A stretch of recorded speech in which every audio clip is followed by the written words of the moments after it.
15% of the UK construction industry is female. And of that 15%, the majority are admin roles. That tells a lot. I've actually worked for Barratt for nearly 15 years. I'm now Group Technical Innovation Manager in their Group Design and Technical Department. It's a male feeling, I'm sure, that you have to provide for your family and you should be the breadwinner. People get so tied up on, this is a career and it's what I've got to do for life. It's not. I wanted to be a bricklayer. There's been a huge cultural shift change in the last 8 to 10 years. There's a big change to how homeowners are going to have to use their homes. Overheating's only going to become worse with climate change. That's probably the biggest challenge the industry is facing at the moment. At Barratt, it sounds like your role has evolved as opposed to you've gone from one job to another job to another job? Absolutely, yeah. So it started as a graduate, obviously, and then a coordinator role, and then a manager, and then a senior manager within the business. And that role has definitely evolved rather than it being a change in the job itself. And I think that's just with the change we're seeing in industry. We see the biggest change the industry has ever seen in the last 2 years, particularly with regulation changes. So my role has had to evolve to cater for those needs.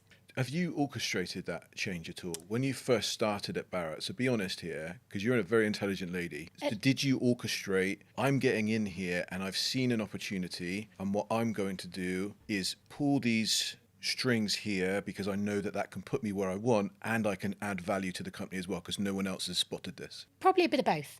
A bit of both. I think the fact that the business is forward thinking and has always wanted to be at the forefront and industry leading has helped. But then there was definitely a gap within industry, not just at Barratt, at all house developers, absolutely, for that type of role. Yeah. And I don't think I'd be out of turn saying Barratt were the first to have a kind of technical innovation R&D department. So they were the first one that we've ever known or dealt with, like by a country mile. Yeah, so it was a little bit of both. The fact that we were a forward-thinking business and there was the support network to do that, and a little bit that it's a niche, there's not many people doing it, there's an opportunity here for me, and it's something I really enjoy and thrive off. So a combination of them both, I think, is kind of what brought me to where I am today. Yeah, and you make reference to you really going for it in terms of your career. So what does that mean for you then with Barratt? For me, going for it isn't necessarily a senior title. It's personal, professional achievements for me. So, making sure that I'm comfortable in the work that I do, I'm happy in that work and having a great work-life balance with that. So for me, that is success and going for it. I love my job. You are in your job more than you are at home. It's a lot of, long working hours. So you need to enjoy what you do. So for me, it was around making sure that the role I'm doing is enjoyable, that I like it, but I'm also successful in it. I want people to talk to me and feel comfortable in what I'm saying and walk away and say, do you know what? She knows what she's talking about. Or actually, I've just got that little nugget of information from Danielle. That was great. I didn't realise that. So sharing knowledge as well. That's a really big part of what I do. What advice would you give to someone that's in a position similar to what you were, where they think they want to go into the construction industry in some way, shape or form, but because they've maybe just finished their A-levels, they're not quite sure what that might look like? Experience. Go and get some experience, whether it's unpaid or just a couple of weeks, voluntary work. Get a feel for it, understand it, because it's not for everybody. It isn't. And if that's the same with any job, not just construction. What you don't want to do is feel that you have to go into something because you studied it as well. So don't be afraid to go into jobs that you haven't studied for. There's a lot of people in the built environment that have done geography degrees, history degrees, maths. They're not actually vocational to the built environment. So I think my advice is, if you want something and you're interested in it, go for it, but be sure. Go and have a trial, test, ask questions, do research. And look, if you go somewhere and it's not for you, move on. It's not the end of the world. And I think people get so tied up on, this is a career and it's what I've got to do for life. It's not. You can do something and you can be really late in life, 50, and say, do you know what? This isn't for me anymore. I want a career change. That doesn't matter. It's just got to be about enjoying it and being satisfied in the role, but also feeling you add value. And I think for me, that's the biggest bit of advice I'd give to anyone. Make sure you're enjoying it, that you're adding value, but also play on your strengths. You've got to understand what you're good at, what you're not so good at, and pick a role to suit that, because you're not going to enjoy something if you're not very good at it. So good advice. I like that. What is it that you have seen trends-wise that's going on at the moment in the industry, specifically in housing? What trends have you seen go on at the moment? Well, we've got to talk about the big one, haven't we? Low carbon heating. We've got the Future Home Standard coming from government in 2025 and the shift towards no gas. That's probably the biggest challenge the industry is facing at the moment, and everyone's working towards it. And I think something that's really, really interesting is historically developers worked in silos. They're our competitors. Let's not work together. We worked against each other. We are not seeing that. There's been a huge cultural shift change in the last 8 to 10 years. And we work together, for the greater good of both the industry, but also to support SMEs. We're a volume developer, so we've got a lot of the resource, the capacity. Small developers don't have that. So the biggest trend we're seeing at the moment is that journey towards zero carbon, but also the low carbon heating. Definitely. It's interesting you make reference to collaboration and working with what some may describe as competitors. Who is it that Barratt works with? Anyone and everyone. We don't have an open door policy. If it means that we can learn something, gain knowledge, and also deliver a better product to our customer, then we will work with people. So, we work with all of the major house builders. So Taylor Wimpey, Bellway, Persimmon, Vistry. So we work with all of those guys and collaborate, but we're part of other groups. So with the Future Homes Hub, we work with them as well. But we also lobby to government. So we're kind of open-minded. And also SMEs, we're here to support. We sit on the FMB, so the Federation of Master Builders, and we'll support from that sense as well. Good. What is it that you do with these kind of larger competitors? When you say you work with them, you just give me an example of the types of things that you'll do together. So whether it be regulation consultations, we'll review them in partnership, so we're not missing anything, so we're all making sure that we're on the same page, that we've got the same messages to deliver back to industry. But then more recently, we've had the eHome 2 in the Energy House at Salford, so that's obviously in partnership with Saint-Gobain. We've got our supply chain who are huge partners as well, and Salford University, but Bellway have also built a house in there, so we're working really closely with Bellway to make sure we're disseminating all the results and all of our learnings, not just from our house, from theirs as well. Okay, so that sounds like you're sharing information, Bellway are sharing with you and you're sharing with Bellway. Absolutely, yeah. What has come out of that experiment, if I can use the word experiment, that has surprised you? I think the need for a more uniformed approach in design and collaboration, because you only get things right if you work together. And, listen to everybody, let everyone have their say, and have, if you've got a diverse work group, that's how innovation is formed and how you get the best out of people.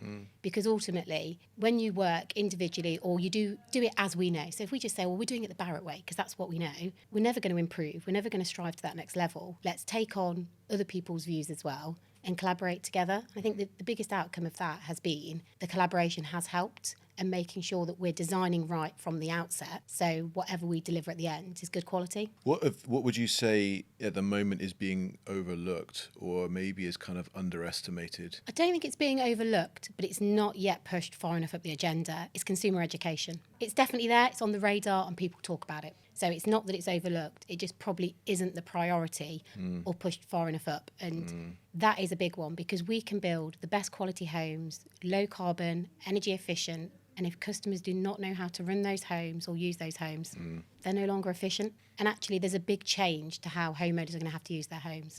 We're going more smart, so homes are more smart and more techie. We're moving away from gas boilers. So we need to educate the homeowners on what the technology they've got in their home, what it is, how to use it, how to maintain it, and make sure they get the most out of their home. What are Barratt doing in that space at the moment then to try and bridge that gap? So we've got a team that actually look at all of our consumer relations. So we do surveys, sending them out to prospectus people. We do sessions with different consumer groups. So whether that be first-time buyers, downsizers, what we call mover-uppers, so kind of upsizing in their home.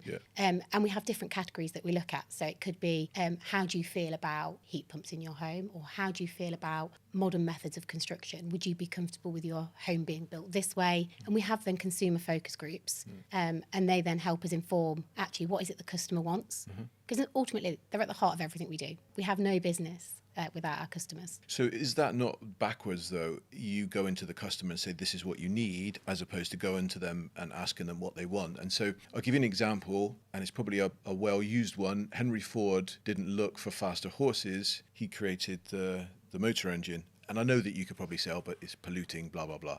I accept that. But just to understand the principle, Steve Jobs didn't come to the world and say, would you like the internet and everything that you can ever wish for, including songs and movies, on a glass-fronted device that you can carry around in your hand, because the consumer wouldn't say that, but he came up with the idea and concept of the iPhone. Even though BlackBerry were like, there's no way this is going to take off because it's absolutely useless. We have got the thing that the world wants. So with those two as an example, and there are others, do you not think that approach is backwards? So the approach is twofold. So we say, this is what we're doing, what do you think? But we also ask them what they want and what their expectations are, and by some of that, we do have to inform a little bit. So because some of these people haven't got a clue about house building or technology. So we do a lot of work in Europe. So we've been to Denmark, Sweden, Holland to look and learn from what they're doing. So then we'll take some of that back and say to the consumers, what do you think of these?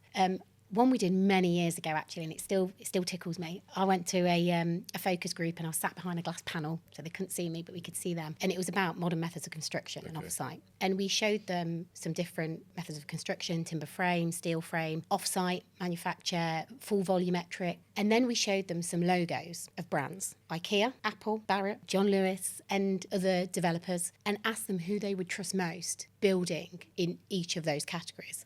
And for the volumetric that they deemed as flat pack, they actually said IKEA or Apple. They would rather build their house because of the brand association to delivering something that's modern, something that's considered more flat pack. And it just shows how the consumer's brain works. So we've also got a journey of giving confidence to the consumer that actually what we do and what we deliver and what we build is we know what we're doing, and you're going to get something that's quality at the end. I love that example, and I'm a bit of a geek on these types of things. Did you know that Microsoft came up with a competitor to the iPod? Did you know that? No, I didn't. Most people don't. Did you know that it actually was better than the iPod? It could store more. It was quicker. The sound quality was better. But it wasn't Apple. But no one really cared, and no one knows because it wasn't Apple. So that point that you've made about brand association is so important. It is, and I think that's why we as a business, and not just Barratt, all house builders, because we get often tarred with a bad brush, house builders. We don't build a bad house on purpose. There's always going to be problems. Nobody is perfect. But what we're trying to do is be industry leading, good quality homes that are sustainable and energy efficient for future generations. That's what we want to do. And that's genuinely what we're trying to achieve. It's not smoke and mirrors. We're not trying to do anything underhand. So, and I like to think that I'm biased, that we have got a good brand, got a great brand. And as have other house builders. So within this space of innovation or doing things different, there is risk. Absolutely. Where do Barratt take risks? So we are super risk averse because ultimately it lies with our customer. So our risk is all put into R&D and pilot and trials well in advance of anything getting to a site level or the end user, because ultimately it's too late by the time it gets to that point.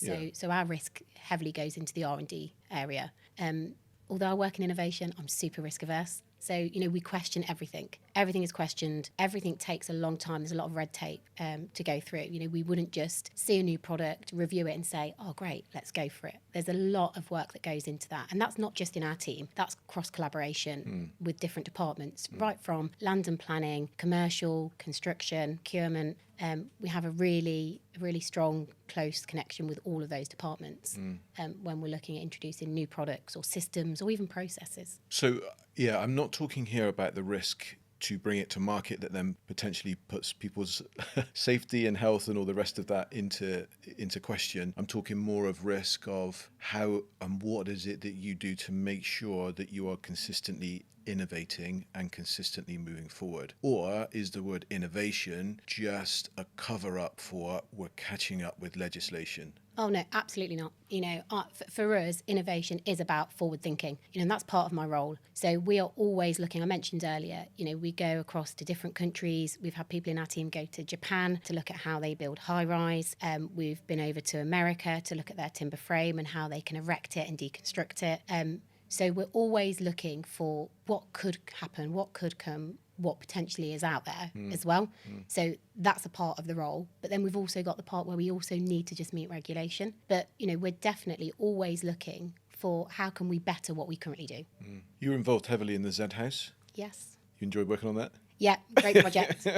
In conjunction with yourself. So what would you say were the 3 takeaways that you had, or 3 learning elements that you had as a business from doing the Zed House? I think we've touched on one of them earlier, and it's around collaboration.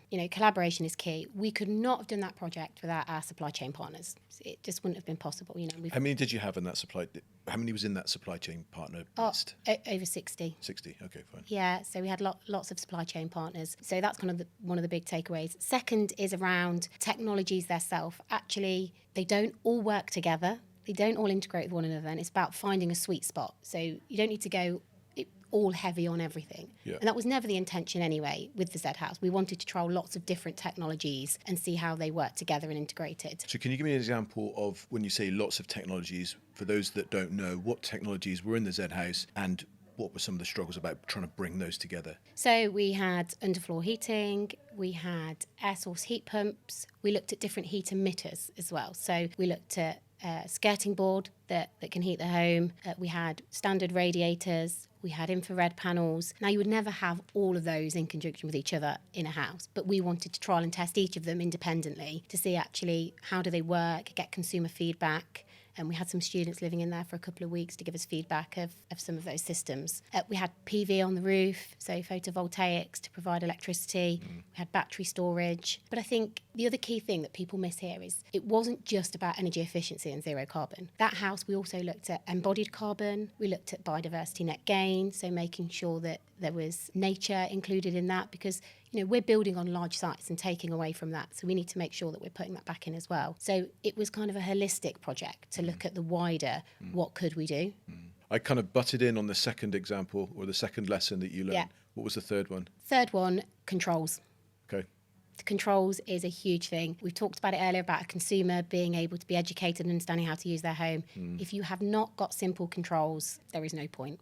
That was a big lesson learned, and we've tried to change that and take the lessons learnt from that and apply it in the Energy House, the Home 2 that we've done across the road with Salford University as well. I geek out every now and again on behaviour. I don't think we've had this conversation before, but there's a guy that I've got a lot of respect for. He's a professor at Stanford University, and he says in order to make something easier, you need to work on 5 things. This was one of the 5 things, or multiple, that will make things harder.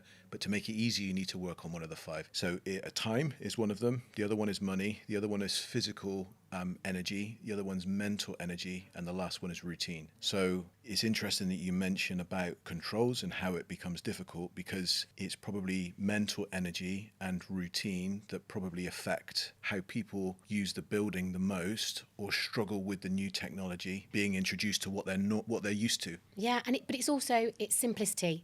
People's lives have changed. Yeah. We are a fast-paced generation, and everyone is busy, whether it be with work, with children, with personal life. People are busy, and everyone is looking for simplicity. And we're becoming a digital world. That's happening. And I am not tech savvy, believe it or not. So, it blows my mind, some of the things that you can do now, with your phone and your lights and cameras and all of that stuff. But it's becoming an expectation from a consumer. They just want simplicity. People don't want to have to press a dial, program it in, look in a booklet how to do it. They want it to be intuitive. They want to pick up their phone, or they want to use voice activation. And we're seeing that come through more and more. So it's about having simple controls, but also universal controls. Because not everyone is tech savvy, and we've got a really ageing demographic in our country. So there's the older generation. What would you say the overall learning was from the Zed House? Like, when you bring it all together, what did you discover, or what were you reminded of? I think that anything is possible. And I think we've said this all along to government as well, with any regulation that's coming.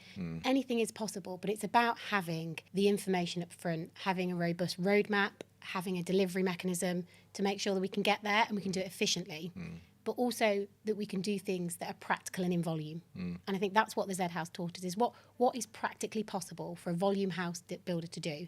Because you see these houses on grand designs and people are like, oh, they can do that. Of course they can. They've got millions of pounds to throw at it, but also it's one unit. They're not building 17,000 of those.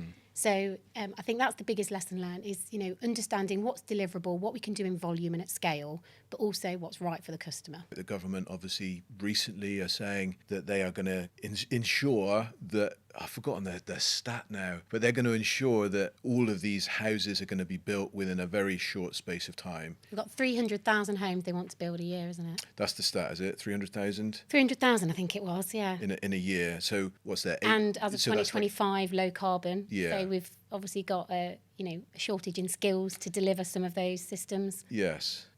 So could you, I guess my question is the Zed House the answer to that question? No, it's a combination of the lessons that we learn from the Zed House and other research that we're doing elsewhere, whether that be on live sites or with our supply chain, and the Energy House in with Salford as well. We will take a combination of all those lessons to make sure that we've got a right fit for an end product. When you hear the government come out with comments and aspirations like they have recently, what's the first thing that comes to mind? It's a tough target. Is it achievable? I think it's early days. 300,000 is a lot of homes. The market's creeping up, but we've had a tough market in the last 12, 18 months, with affordability and the way interest rates have gone. So anything is possible.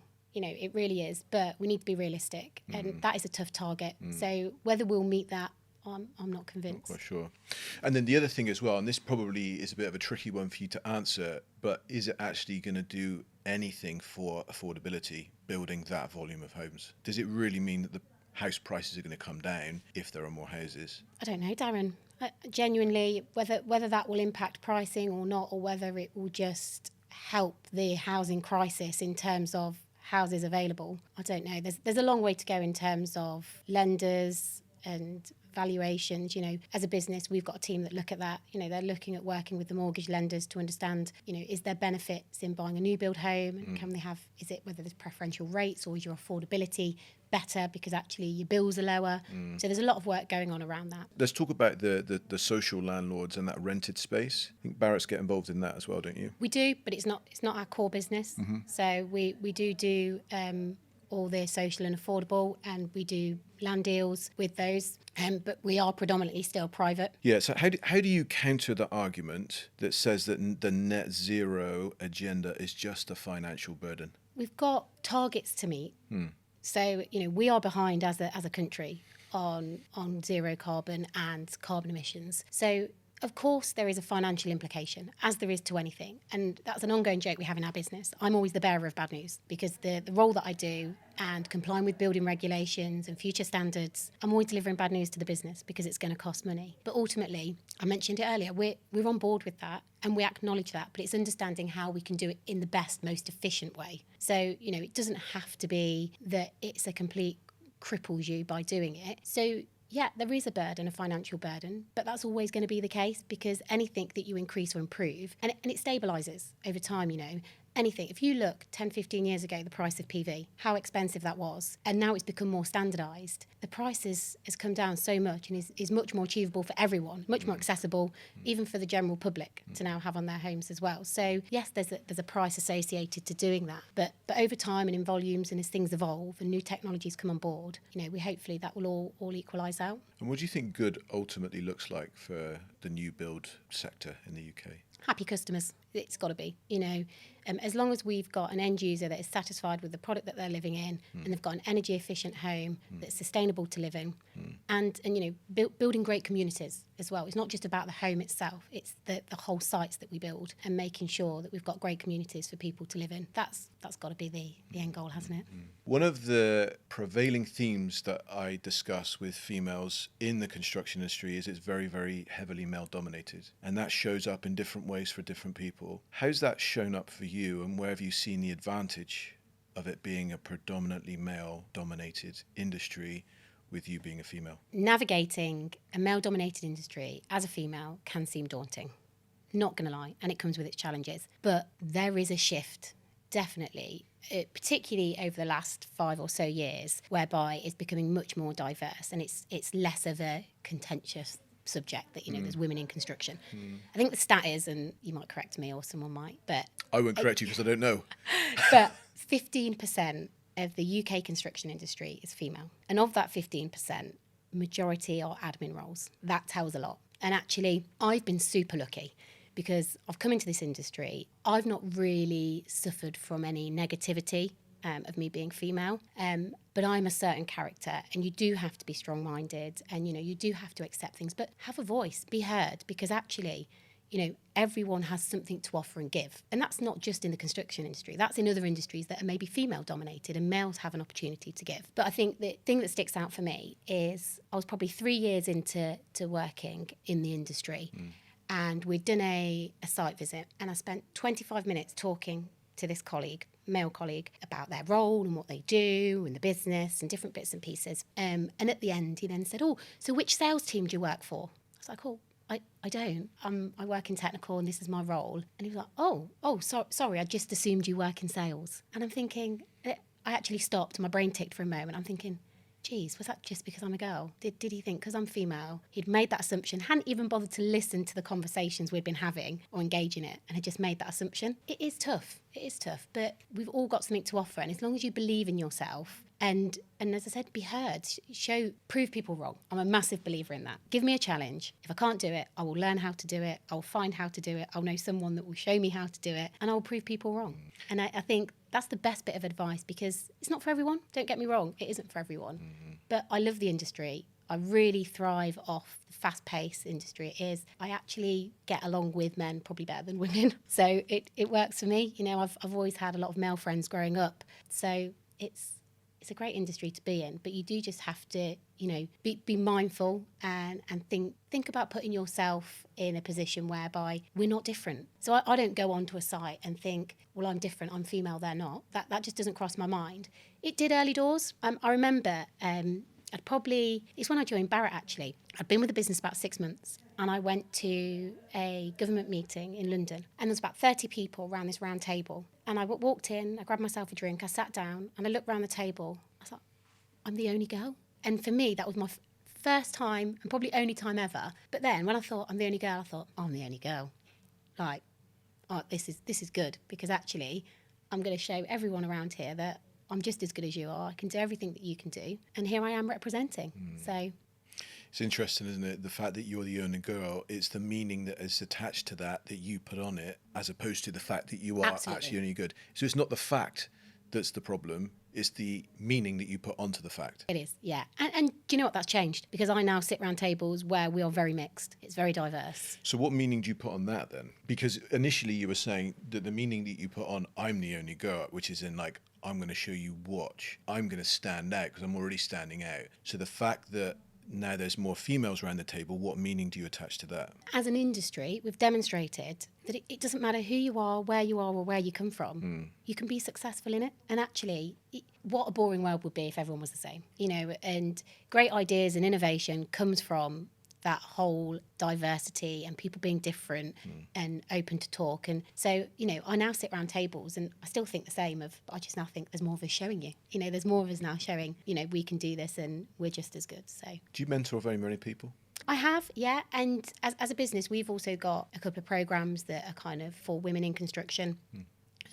So there was HBF did a program, I think it was last year now, time flies, so it may have been before, but I think it was 2023, around bringing more women into construction. So I did mentor on that and, you know, kind of present to them, tell them how to get into industry, different options that are available to get into industry, but also give a little bit of my journey and my experience, just so they can see it is possible, you know. And I love my job, I love what I do. Just want to change gears slightly now and talk about innovation. Vistry, I think, recently have taken the title of largest UK house builder. Barratt, for many, many years, have been the largest house builder. And so in my thinking, I reckon lots of people are knocking on the door saying, I've got this new product. Can you please look at it? Is my thinking right? Does that happen? Absolutely. So we've got multiple options of how we get new innovations.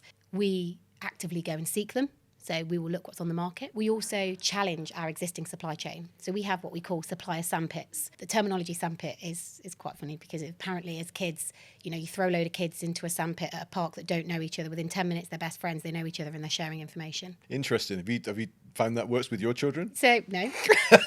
It's not work with my children. I throw them in and they come out crying. That's what my experience has been. There's always a bully in the sandpit. Yeah, but no, genuinely, those workshops as well, you know, we get some great ideas, the weird, the wonderful, and we support them. There's some ideas that come through that are probably not ready, or in their infancy, but we can either direct them in the right direction or another one of our key partners introduce them. So there's that element of how we can bring innovation through. But like you said, we also have people just sending letters, emails, LinkedIn, saying, oh, we've got this product. And we don't dismiss anything. You know, we will look at all options. But we have a really robust new product introduction process that we go through to make sure we filter out products that either aren't suitable for us or aren't quite right. Because otherwise we'd be there forever and a day going through different innovations. If there was someone listening to this that has got a bright idea. Overheating. Yeah, overheating in new homes and the new regulation has been a bane of our life for the last 12 months. It's a really tricky one. So coming up with solutions that are suitable in the home to either effectively cool, that don't cost too much to run, or shading devices that don't impact the feel of a home. Because ultimately we don't... Large scale in London, high rise, shading and brise soleil and all of that type of stuff and balconies, it's standard. But you start adding that onto a standard low rise home, it starts looking an ordinary. So yeah, I think any bright ideas to help overheating, bring them our way. You'd welcome them with open arms. Yeah. But as I say, and also, you know, water's a big one that gets unspoken because we speak a lot about energy and heating and hot water demand in the home, but general water usage. You know, there's people talk about saving water in the home, and it's often with low flow showers, low flow taps, or rainwater harvesting. But actually, what is truly out there that we can reduce the water and that's modern or new or can fit in the home? So, you know, there's that element as well that often gets overlooked and missed. What's the biggest problem at the moment that are facing housing developers? It's probably the overheating element, and that's because it's new as well. It's a new regulation that came in last year. So we're all learning as we go, and I think government are also learning on that journey as well. So that's definitely probably the most tricky. But for us to navigate and understand and making sure that we're doing things the right way. So someone listening to this may think, well, if the property's just getting too hot, will they just come back on the insulation? Why would that not solve the problem? Because we also have targets for our fabric. So we've got to make sure our homes are energy efficient and meet those standards. So, and overheating's only going to become worse with climate change. You know, we're wrapping our houses in more insulation. They're becoming more tight. So it's only going to become more of a bigger focus. Definitely. Talk to me about this target that is that needs to be met for fabric. What does that mean? So the Fabric Energy Efficiency Standard, that's within SAP, which is the software tool that we use to calculate the energy efficiency of our homes and to comply with Part L of the building regulations. And within that, we've got a couple of metrics. One is the carbon reduction to reduce our carbon. One's primary energy, to reduce the energy in the home, and one is what they call Fabric Energy Efficiency Standard, which is making sure that we've got a really good energy efficient home through a fabric first approach before we start adding technology on to the home, such as renewables and solar panels. What implication do you think that this will have with the home energy model, the changes that are coming in the future that no one quite knows exactly when it's going to land? If I had the answer to that, I would be a multimillionaire. You would? Absolutely. It's such an unknown area at the moment in terms of the new home energy model and how that's going to evolve and sit, and actually how that's going to differ to the results that SAP showed us and what that might mean in terms of what we have to do on new buildings going forward in 2025. It's a watch this space scenario, that one. What way are you approaching that? So we've done some initial modelling with the home energy model, but we are working with the Future Homes Hub and government with the home energy model to make sure that we're involved and informing early doors and consulting on that to make sure that the end product that comes out and the software tool is suitable and usable and is realistic. So we're supporting on that. Any early indications or any bits of information that you can give that may be useful for smaller house builders? Not at the moment, no, not that we can share. So, but a lot of the SMEs are sitting on those groups with us. So we've made sure through the Future Homes Hub there's a representation across board, large developers, smaller SMEs, medium size. For those that don't know, what is the Future Homes Hub? So that's an independent group that are they sit between the industry and government to help support the dialogue between new regulations, changes that are happening. So we've got a voice as an industry, but they're very independent as well. They'll feedback from both sides. Danielle, I think we're now in a point where we can go to the demolition zone. Okay, we are now in the demolition zone. And Danielle, you've created something here which I can see and you can see more of than what those watching Absolutely. on YouTube will be able to see.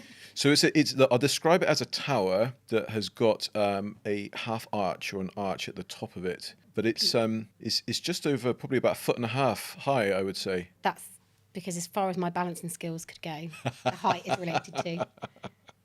What does it represent? I think probably a myth or misconception, particularly for females, that they think is that actually you can't be successful in a career and be a full-time mum and thrive in both, professionally and personally. And, you know, you often speak to people, and I still get that feeling sometimes, like, am I actually doing well in both?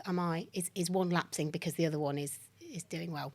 And I think that's a myth that needs to be busted, because as long as you work hard and you put your effort into everything, you will be successful in whatever you want to do. And that can be always round your career, your personal life, whether it's being a parent, whether it's, you know, often people like to work out and train. It could be lots of different things. But I think for me is you absolutely can be successful in your career and have a young family, and it can all work. Don't get me wrong, you need a good supportive network and obviously a supportive business. I'm really fortunate that I do have that and have the flexibility. So for me, that's my myth. And the reason the tower is hiding behind and there's only the peak at the top, it's something a lot of people always mention, but people don't actually see what goes on below. It's like the iceberg. You know, you only see the tip. You don't get to see the hard work and the effort that goes in. And I think that doesn't need to be missed either. You know, yes, I have been successful in my career and I'm also parenting at the same time, but people probably only just see the external of what's going on. They don't see the behind the scenes, you know, the aftermaths of the morning breakfast, get ready, get out the door. And I think for me, that's what that represents, is actually there's a lot going on in the background and people only see the top end of, oh, you know, well, Danielle's doing okay, or I've seen her here, or she's very successful in that. They don't see all the bad bits. That's speaking kind of a chaotic element, that there is order in your life and there's chaos in your life, but people recognize and see the order but don't appreciate that there's a ton of chaos underneath that. Yeah, on a front facing, they probably think, oh, how is she out of the house by 7 o'clock and dressed and make-upped and kids off at school and done all that? You've just not seen the mayhem that's gone on beforehand. You know, and that happens in every household. People that say it doesn't, they're telling a fib. 100%. 100%. The other thing as well, just as I'm wondering there, as you speak, that there may be other women that are thinking, yes, I'd love to have that. I'd love to have what you're saying, but I just don't feel that I can have that, either because I'm not quite sure what success looks like or of something else. What would you say to that group? Work out what it is that success means to you first, and then work towards that.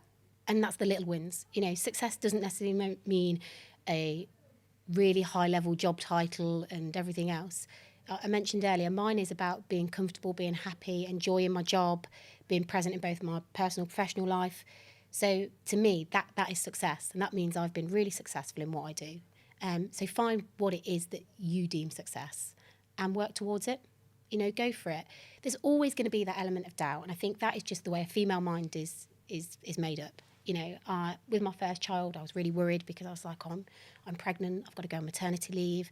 Will they replace me? Will I find someone better? You know, I had the same thought process 3 years later with my second, and I didn't need to. I was with the same business. I knew they were supportive. I knew all of that, but it's just that innate within you. You question it. So don't, you know, be ballsy, be strong, believe in yourself and just go for something. You're not guaranteed tomorrow, Darren. You know, and I've learnt that in the last 6 months. I lost my stepdad, and do you know what? It was very quick. It was very sudden. It wasn't expected. Life is what you make it.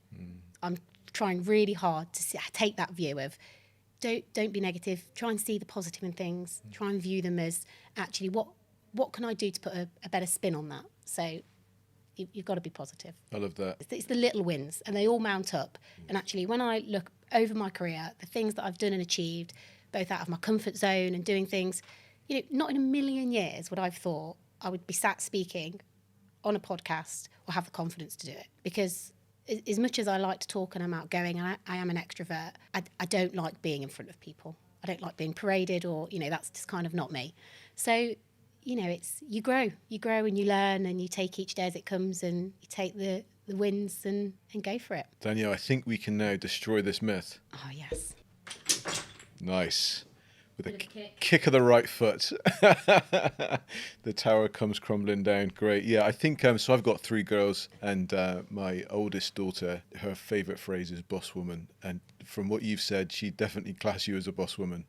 Oh, And that do you to know her what? That's- means is empowering. And it's like, do you know, I'm going to grab life by the horns and I'm going to go and live it and do my best and just ride with the way that I feel and question my doubts before I believe my doubts.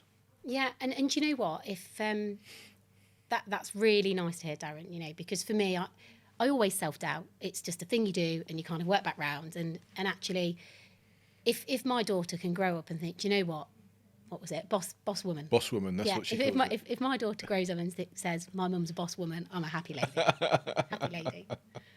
So Danielle, last question for you. What thing does the general public need to know and understand about the new build houses and the new build sector that you don't think that they quite fully get or understand at the moment?